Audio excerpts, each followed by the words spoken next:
Good hello friends, my name is Melanie and welcome back to my channel.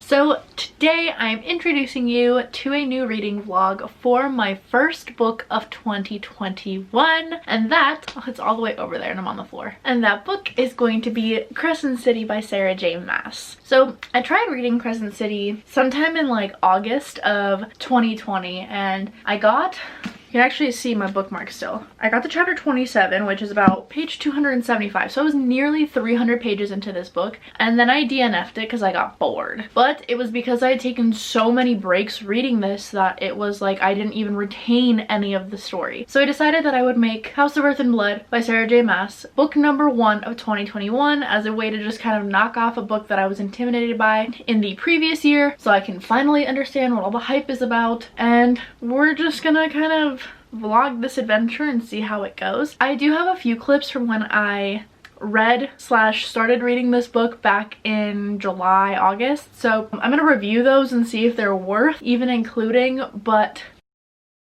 I don't know. I feel like this book has been kind of eyeing me down, and it's because everybody and their mother apparently loves it, and I don't know. I don't get it. I texted Amanda and I was like, do you think I'd be a psycho for reading this as my first book of the year? And she said no, so read it. And I was like, alright, bet. So welcome to the reading vlog where my first book of 2021 will be Sarah J. Maas's House of Earth and Blood. Hi friends. So I'm about 100 pages in and I just got through the first plot twist, if you will. It's in the synopsis, but it's a pretty big moment. But because I'm rereading a lot of this, it's really nice to kind of get a refresher on who these characters are and why I should really care about them, as well as the racial divisions, if you will. There's obviously different kinds of people. There's angels, there's werewolves, wolves, there's fae, there's humans. It's a whole mix of people, and it's really cool to kind of, now that I've hit a baseline, you know, with having read so much of this before, just going in and rereading these first 100 pages or so is really refreshing, and it's very easy for me to kind of dive back into the story and almost care a little bit more. So I can see why I left off where I left off and why I wasn't necessarily interested, but it's because it's one of those moments that like I really needed to push through to like get through the book. But I have to say, I really hate like the oh my gods or this looks like hell but it's spelled capital H-E-L, and I get that it's supposed to be like, you know, this world's version of vernacular, but I hate it so much. And like what Danica said, oh, I won't be an alpha hole, like instead of asshole. I don't know, stuff like that's kind of annoying to me, kind of redundant, but I digress. I'm going to continue reading, and hopefully, what time is it right now? 7:45. I think I can get to around page 200 by the end of the night, so it'd be really nice to kind of catch up to where I was in the span of a day and continue reading a lot more tomorrow. Good hello friends. I have a bit of a progress update on Crescent City. I'm about 20 chapters in, so not super far in considering the fact that the book is like 800 pages long, but I am enjoying it a lot more this time than I did last time. And I haven't quite gotten to where I stopped, but it's gotten to a point where like anything that I'm reading I don't remember. So it's like this is kind of where I stopped. I don't know, I can just tell that there's so much of the story that I did not retain the first time around, so I'm really glad that I am rereading it. However, it's just kind of like a murder mystery, and now Bryce is involved and has to solve this mystery as to what happened in Act 1, and I'm just like not invested in this story. And I don't know if it's just because I'm not far in enough, because things haven't picked up enough and there's still so much world building happening, but still not super invested. Amanda says that I will be very soon. I think just once I get past this like 300 page mark that I'll finally feel a kick into the story, but I don't know, I'm not super into it right now. Don't know how much I'm really feeling it, but I'm gonna keep reading, and yeah, that's where we're at right now.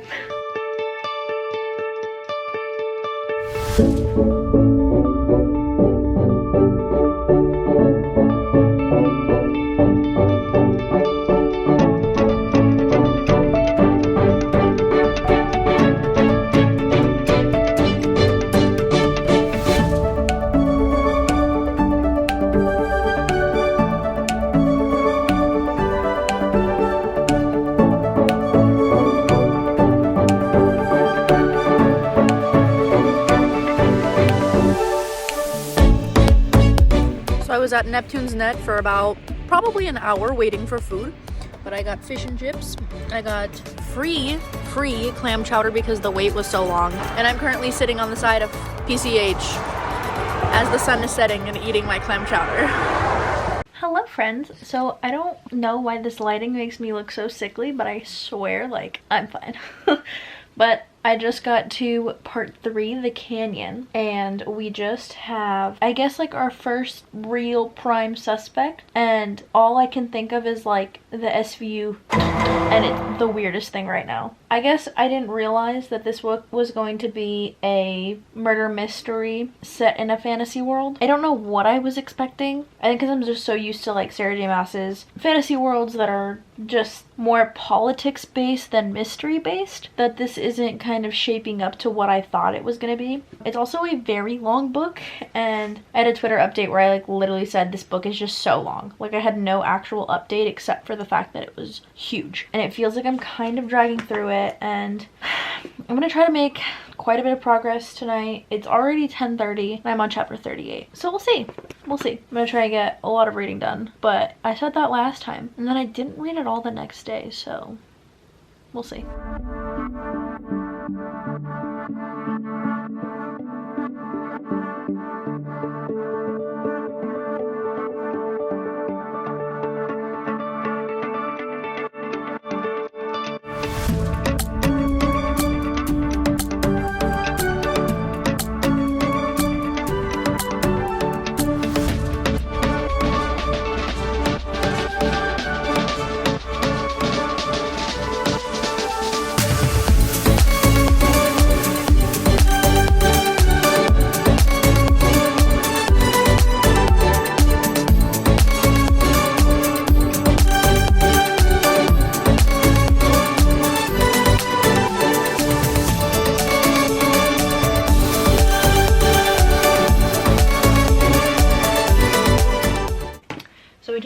To chapter 50 and it is 1:20 a.m. and I have a lot of mixed feelings right now. I can't care for these characters. Like I can't. Bryce is like the only one I give a shit about, and it's because literally everybody is like out to get her, especially after everything that happened in part 1, and I'm gonna keep my feelings vague up until a certain point, but it's just everybody is so annoying. And that's the best way to put it. Like every single person in this book is just so annoying, and I don't care about Rune at all. I can't stand Sabine. Hunt's okay, but Hunt's giving me like some weird vibes. And like I said, the only one I really give a shit about is Bryce, and that kind of makes sense considering the fact that it's really centered around her and Hunt. But like, I just, oh my god. This is such a character-driven novel, and when you don't care about the characters, it makes the reading experience so much more difficult. And for me to be 454 pages in and this drag as hard as it is for me right now, it's like so disappointing. I'm gonna get into some spoilery content now, so if you haven't read the book but you're still watching this video, I mean, I appreciate you, but just know that spoilers are gonna be here. Okay, just like what is going on between Sabine being like the main suspect, then her sitting there and saying that her daughter actually stole the horn, and this whole mission and these demons, and mind you, the fact that they got attacked by whatever, it's a Crystallos, and Bryce has some like magical ability to that like an archangel doesn't have the capabilities to defend against, but she somehow, this ordinary but not like other girls, half human half fae woman thing, can stand this demon. Like what?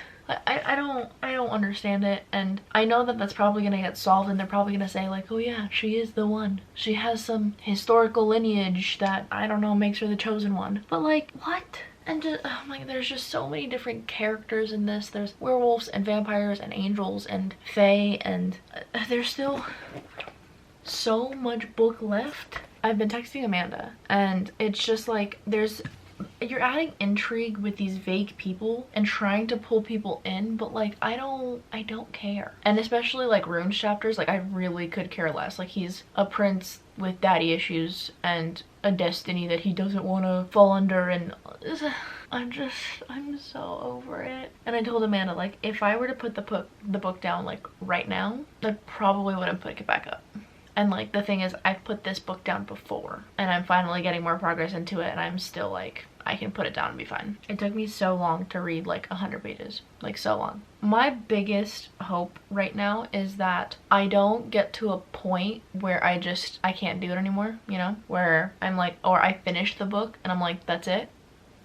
That's all you gave me. Amanda is saying that the last 200 pages kind of take you for a whirlwind. That's great, but there's like, you know, 500 pages before the last 200, so I don't know. I'm really conflicted. Sarah J. Maas is still a favorite author in the sense that like anything that she does right, and I do love Bryce's character a lot. I like seeing the forced proximity between her and Hunt, and it's all really interesting to see that kind of development. However, it's not enough for me to sit there and say like this is the only motivating factor in why I'm reading this. So I'm struggling. I did get a good chunk of the way through. I might try to switch it up to reading it digitally as opposed to physically to see if I can get some more progress, but struggling really hard and it's really disappointing right now, and I kind of just want to get to the end. Like it feels like there's just so much filler and I don't know.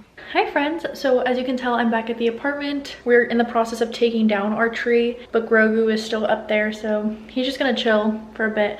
But I wanted to introduce you to Stevie. I don't know if you can see her. Hi, Vivi.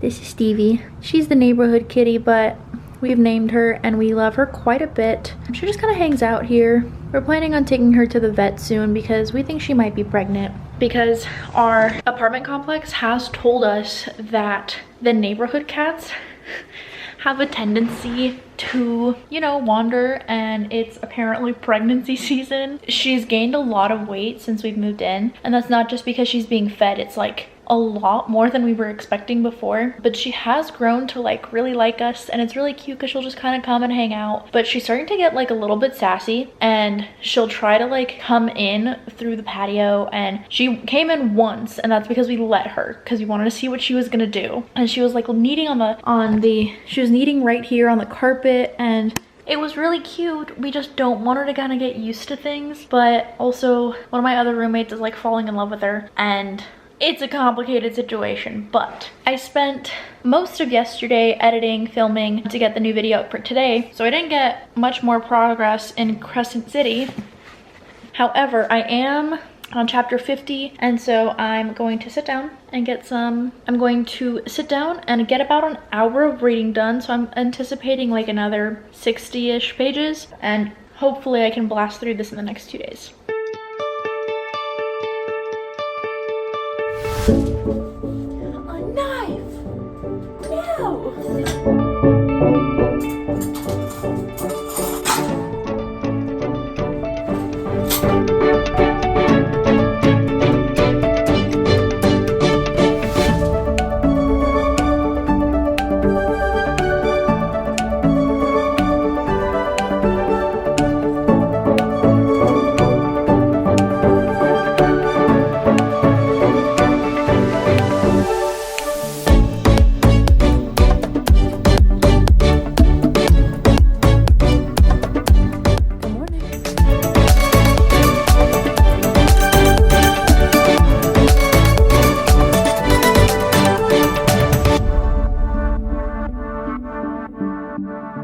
Hi friends, it's Thursday morning and I just finished Crescent City. I really don't know how to feel about this book right now. I already put in my Compile rating, which is the new rating system that I'm using in order to rate my books this year. And so to kind of get you guys through it, I gave the characters a 7, the atmosphere a 6, the writing a 7, the plot a 7, the intrigue a 9, logic an 8, and enjoyment a 6.8, which brings my rating to a 7.26, which is a low 4-star. And I think that's a great place to put where I feel about this book, but I'm going to compile my thoughts and then come back with a proper review. Okay, so final thoughts on Crescent City. This was a whirlwind of a book in the sense that the first, I don't even want to say the first, it's like 500 pages of this book just sucked. And I was texting Amanda the entire time and I was like, dude, I'm so bored. I'm so bored. Like, this isn't gonna be good. And then we got to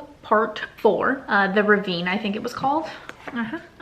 I was right. It's called The Ravine. So I got to part 4, and obviously that's where things start to pick up, but part 4 starts on page 613, which means I read over 600 pages waiting for something to happen. And that's a lot of time to wait for that's a whole ass book right there. So I was definitely kind of frustrated, and I was just going with the flow and trying to hope for the best. But the last 200 pages really did pull through. It kind of brought the entire novel together in a way that I don't think I was expecting, but there's lots of foreshadowing in those 600 pages that you're reading, so it's not all for waste. It's super info dumpy, and if you're not emotionally invested in the characters, you are probably not going to enjoy this book, which is kind of what ended up happening to me. I will say though that there were plenty of scenes that were tearjerkers, and that's because Sarah J Maas knows how to write a book. That's how, you know, so many people are drawn into her books. But like 600 pages of nothing, and then everything just happens all at once. So I went in and I did my compile rating like you guys saw, and I gave this a 4-star, and I think that's a pretty accurate rating, but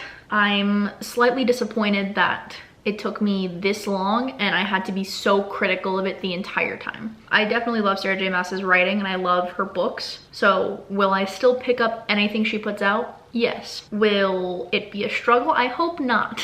I'll probably end up buying book 2 whenever it decides to come out. But yeah, overall, a very interesting reading experience. I feel like I didn't do a very good job of updating when I was actually reading. So what I'm gonna do now is include the spoiler full text between myself and Amanda. And we're just gonna go through them and you're gonna see exactly what I went through. So to kick it off, there was that one scene where Hunt is coming home and Bryce sees how like broken down and distraught he is, and like she literally takes care of him and like washes him in the shower, and he's literally like no shame, no nothing. It's such a, no, how do you put this into words, dude? It's such a heart-wrenching moment for the both of them, and you can see the amount of pain that both of them are going through, and I think that is such a key element of this story. Then we're jumping all the way to the back, and now we have the gates of hell are literally open. Everybody is just watching on this like live stream, and like I'm just reading all of these texts that I sent, and it's so aggressive. They've been hinting at the drop, and Bryce finally makes the drop by herself, but Danica is there like to anchor her, but she's not physically there, obviously, because she's dead. She died at the beginning of the book. And then the fact that she's starborn. Now this part really blew my mind away. It's like that, what's that? Yeah, have you seen that, Anna? Have you seen that Lady Gaga interview where she's like, show-stopping, incredible, never been done before, incredible, amazing, like all of these like stupid adjectives, and she's just like listing. That's what I thought of the scene. Like I was like literally sitting there and I was like, oh my god, oh my god, oh my god, oh my god, oh my god, and I didn't give a shit about the book the entire time. The entire time. And we got to page like 700, and that's when I was like, okay, this is getting good. 700 pages. How many pages is the whole book? 800.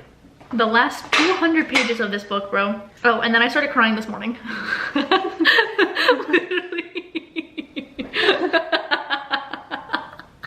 Okay.